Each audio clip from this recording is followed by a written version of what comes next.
శరణ్య కనిపించట్లేదని ఆనంద భైరవి విశ్వనాథంకి ఫోన్ చేయడంతో విశ్వనాథం గీత ఇద్దరు కూడా కంగారుగా ఆనంద భైరవి ఇంటికి వస్తారు. వదిన గారు, అసలు మీరేమంటున్నారో మాకేమీ అర్థం కావట్లేదు.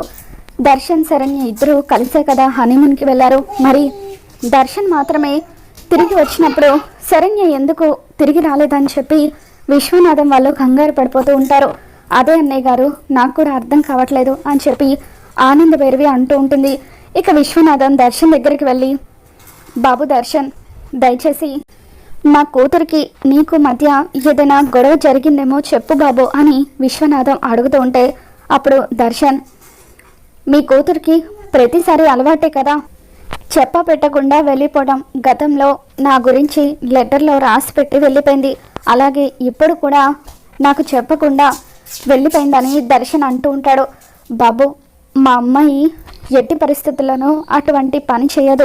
ఒకవేళ అలా చేయాల్సి వచ్చిందంటే ఖచ్చితంగా ఏదో బలమైన కారణం ఉండే ఉంటుంది. దయచేసి అదేంటో చెప్పండి బాబు అని విశ్వనాథం బతిమలాడుతూ ఉంటాడు. ఇక దర్శన్ మాత్రం, మీ కూతురు ఎక్కడికి వెళ్ళిందో నాకు తెలియదని చెప్తున్నాను కదా, దయచేసి నన్ను వదిలేయండి అని చెప్పి అక్కడి నుండి వెళ్ళిపోతూ ఉంటాడు. ఇక అప్పుడు ఆనంద భైరవి దర్శన్తో, బాబు దర్శన్, అది కాదు, ఆ అరకు చుట్టుపక్కల ఏవైనా ప్లేసెస్ ఉన్నాయేమో, అక్కడికి కానీ శరణ్య వెళ్ళుంటుందేమో, ఒక్కసారి ఆ చుట్టుపక్కల ఉన్న వాళ్ళని కనుక్కోకపోయావా? ఒకవేళ వైజాగ్ ఏమైనా వెళ్ళుండొచ్చేమో అని చెప్పి ఆనంద భైరవి అంటూ ఉంటే, అమ్మ, ఆ చుట్టుపక్కల ప్రాంతాలకు వెళ్ళడానికి అసలు మేము వెళ్ళింది అరకుకే కాదు, మేము వెళ్ళింది హైదరాబాద్ అవుట్స్కట్స్లోని అనంతగిరి హిల్స్కి అని చెప్పి దర్శన్ చెప్పడంతో ఆనంద ఒక్కసారిగా షాక్ అవుతుంది.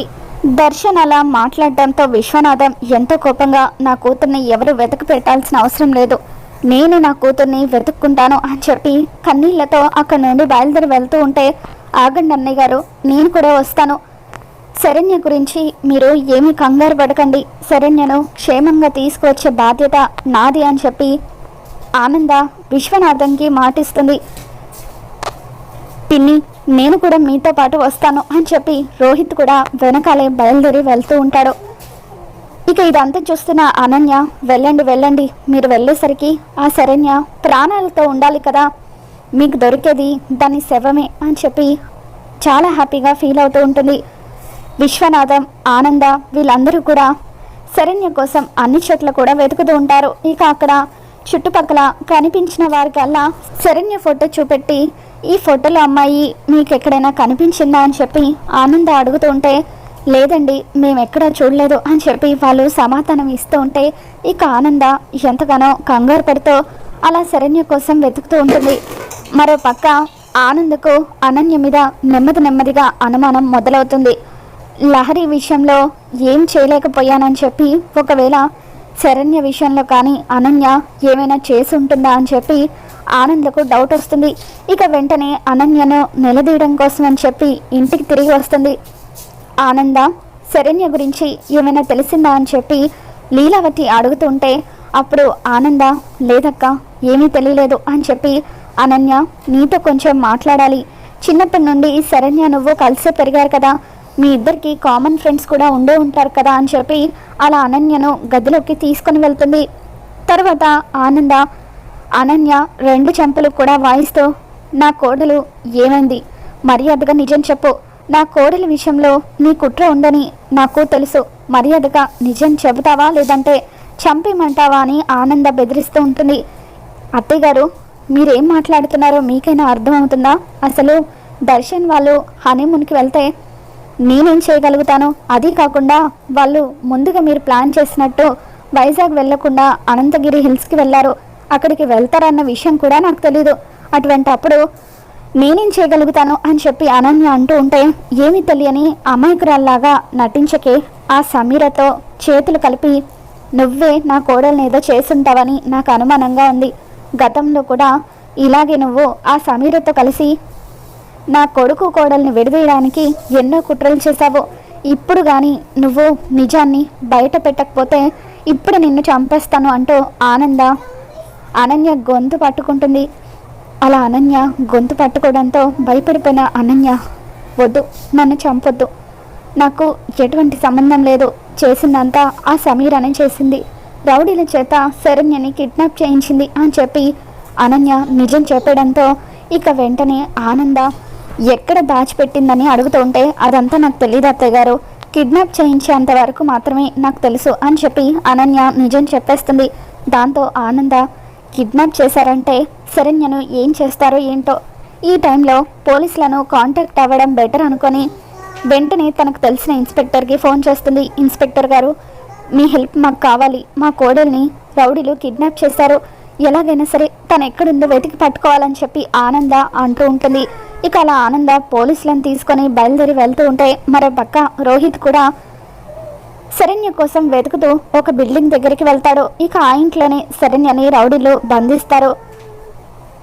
అక్కడ ఆ బిల్డింగ్ దగ్గర విండో దగ్గర నిలబడి రోహిత్ ఎవరితోనో మాట్లాడుతూ వాట్సాప్లో మన ఫ్రెండ్స్ ఉన్న అన్ని గ్రూప్స్లో కూడా మా మరదలి ఫోటోని షేర్ చేయరా, తన పేరు శరణ్య, ఎవరికైనా ఎక్కడైనా కనిపిస్తే వెంటనే నాకు చెప్పండి అని రోహిత్ తన ఫ్రెండ్తో మాట్లాడుతూ ఉంటాడు.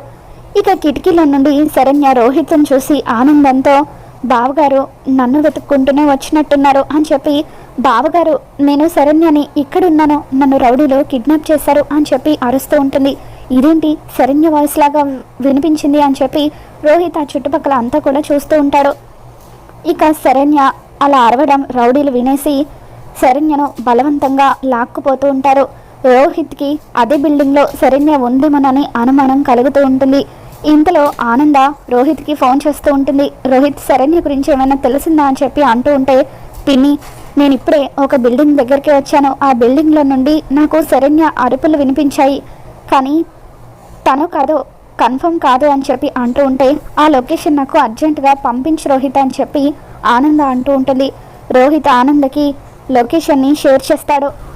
రోహిత్ ఆ ఇంటి డోర్ కొడుతూ ఉంటే అప్పుడు రౌడీలు బయటకు వచ్చి డోర్ ఓపెన్ చేస్తారు. ఇక్కడ మాకు తెలిసిన ఒక అమ్మాయి అరుపు వినిపించింది అని చెప్పి రోహిత్ అంటూ ఉంటే అప్పుడు ఆ రౌడీలు, ఏంటి బాస్ ఏం మాట్లాడుతున్నారు మీరు, ఇక్కడ మేము మాత్రమే ఉంటున్నాము, ఈ ఇంట్లో నుండి అమ్మాయి గొంతు వినిపించే ప్రసక్తి లేదు అని చెప్పి వాళ్ళు అంటూ ఉంటారు. లేదు లేదు మా మరదలి గొంతులాగే వినిపించింది అని చెప్పి రోహిత్ లోపలికి వచ్చి చూస్తూ ఉంటే, ఏంటయ్యా నువ్వు చెప్తుంటే అర్థం కావట్లేదా, ఇక్కడ ఆడవాళ్ళు ఎవరూ కూడా లేరు, అలా బలవంతంగా తోసుకుంటూ లోపలికి వస్తావేంటి అని చెప్పి వాళ్ళు రోహిత్ని బెదిరిస్తూ ఉంటారు. ఇక శరణ్యని నోరు మూసి కబోర్డ్ వెనకాల బలవంతంగా ఆ రౌడీలు దాచిపెడుతూ ఉంటారు. ఇక రోహిత్ లోపలికి వస్తూ ఉంటే శరణ్య అక్కడున్న నీళ్ల బిందెను కాలితో తంతుంది. ఆ సౌండ్ వినగానే రోహిత్ 2 అడుగులు ముందుకు వేస్తాడు. ఇక రౌడీ శరణ్యని బలవంతంగా గట్టిగా పట్టుకోవడంతో రోహిత్ ఆ రౌడీని చిత్తకొడుతూ శరణ్యని కాపాడే ప్రయత్నం చేస్తూ ఉంటాడు. శరణ్య నువ్వేం కంగారు పడుకో, నేను నిన్ను కాపాడడానికే వచ్చాను అని చెప్పి రోహిత్ ఆ రౌడీలతో ఫైట్ చేస్తూ ఉంటే ఆ రౌడీలు, ఏరా దాన్ని కాపాడడానికి నువ్వొచ్చావా, అయితే నువ్వు కూడా మా చేతుల్లో చావు అని చెప్పి వాళ్ళు రోహిత్ని కత్తితో పొడవబోతూ ఉంటే శరణ్య రోహిత్ని కాపాడడం కోసం అని చెప్పి అడ్డుగా నిలబెడుతుంది. ఇక దాంతో ఆ రౌడీలు శరణ్యని పొడి చేస్తారు. ఇక ఇంతలో ఆనంద భైరవి పోలీసులతో అక్కడికి వస్తుంది. అమ్మ శరణ్య అని చెప్పి ఇక అలా రక్తపు మడుగులో ఉన్న శరణ్యని చూడగానే ఆనంద విలవిల్లాడిపోతూ శరణ్యని హాస్పిటల్కి తీసుకుని వెళ్తుంది. ఇక అక్కడున్న పోలీసులు రౌడీలందరినీ కూడా అరెస్ట్ చేస్తారు. ఇక ఆ విధంగా శరణ్యను కాపాడడానికి రోహిత్ వస్తే రోహిత్ ప్రాణాలను తన ప్రాణాలు పణంగా పెట్టి మరి శరణ్య కాపాడుతుంది. ఇక హాస్పిటల్లో శరణ్యకి ట్రీట్మెంట్ జరుగుతూ ఉంటుంది. ఇక ఆ విధంగా అనన్య సమీర కుట్ర అంతా కూడా తెలుసుకొని పోలీస్ కంప్లైంట్ ఇచ్చి సమీరని పోలీసుల చేత అరెస్ట్ చేస్తుంది. మరి రాబోతున్న ఎపిసోడ్లో ఏం జరగబోతుందో మళ్ళీ మన ఛానల్లో తెలుసుకుందాం. ఈ వీడియో మీకు నచ్చినట్లయితే లైక్ చేయండి.